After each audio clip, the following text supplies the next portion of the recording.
ഇപ്പത്തെ മക്കൾക്കൊക്കെ എന്തോരം വെറൈറ്റി ആയിട്ടുള്ള പ്രോഡക്റ്റ്സ് ആണല്ലേ അവൈലബിൾ ആയിട്ടുള്ളത്. ഇതൊന്ന് നോക്കൂ, ഇതൊരു അടിപൊളി വെറൈറ്റി ആയിട്ടുള്ള ഒരു ഐറ്റം ആണ്. ഇതൊരു ഇറേസബിൾ ആയിട്ടുള്ള ഡ്രോയിങ് ബുക്കാണ് കേട്ടോ. ഞാൻ ജസ്റ്റ് 200 സംതിങ്ങിനാണ് ഇത് മീഷോന്ന് പർച്ചേസ് ചെയ്തിട്ടുള്ളത്. അടിപൊളി ക്വാളിറ്റിയിൽ വന്നിട്ടുള്ള ഒരു പ്രോഡക്റ്റ് ആണ് കേട്ടോ.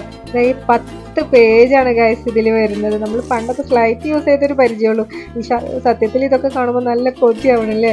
പിന്നെ 10 പേജ്, പിന്നെ 12 വെറൈറ്റി ഓഫ് കളേഴ്സ്, പിന്നെ 2 വൈപ്പറും വരുന്നുണ്ട്. അടിപൊളി ക്വാളിറ്റിയിലുള്ള കളറും കാര്യങ്ങളൊക്കെ ആയിട്ട് വരുന്നത്. അപ്പോൾ നമുക്ക് കളർഫുൾ ആയിട്ടുള്ള ചിത്രങ്ങൾ വരക്കാന്നുള്ളതാട്ടോ ഇതിൻ്റെ പ്രത്യേകത. പിന്നെ അതിൻ്റെ കൂടെ തന്നെ അറ്റാച്ച് ചെയ്തിട്ട് ഒരു വല പോലെ ഒരു സംഭവം കാണുന്നില്ല, നമുക്ക് നമ്മൾ കളറൊക്കെ കൊടുക്കുമ്പോൾ കളറൊക്കെ അതിലിട്ട് വെക്കാനുള്ള ഒരു ഏരിയ ആണ് കേട്ടോ. എന്തായാലും ഇപ്പോഴത്തെ മക്കൾ സ്ക്രീൻ ടൈമും കാര്യങ്ങളൊക്കെ ആയിരിക്കും ഇപ്പോൾ വെക്കേഷൻ ആകുമ്പോൾ. അപ്പോൾ അവർ ആ സ്ക്രീൻ ടൈമിനൊക്കെ മാറ്റി നിർത്താൻ പറ്റുന്ന ഒരു പ്രോഡക്റ്റാണ്. അപ്പോൾ എന്തായാലും നിങ്ങൾക്ക് ഇഷ്ടപ്പെടും. ലിങ്ക് വേണമെന്നുണ്ടെങ്കിൽ മസ്റ്റായിട്ട് നമ്മൾ പേജ് ഒന്ന് ഫോളോ ചെയ്തിട്ട് ലിങ്ക് എന്ന് കമൻറ്റ് ഇടുക. അല്ലാന്നുണ്ടെങ്കിൽ ഈ റീൽ എനിക്കൊന്ന് പേഴ്സണലി ഷെയർ ചെയ്ത് തന്നാലും മതി. അപ്പോൾ അത്രയേ ഉള്ളൂ. അടുത്തൊരു വീഡിയോയിൽ കാണാം. അതുവരേക്കും ബൈ ബൈ.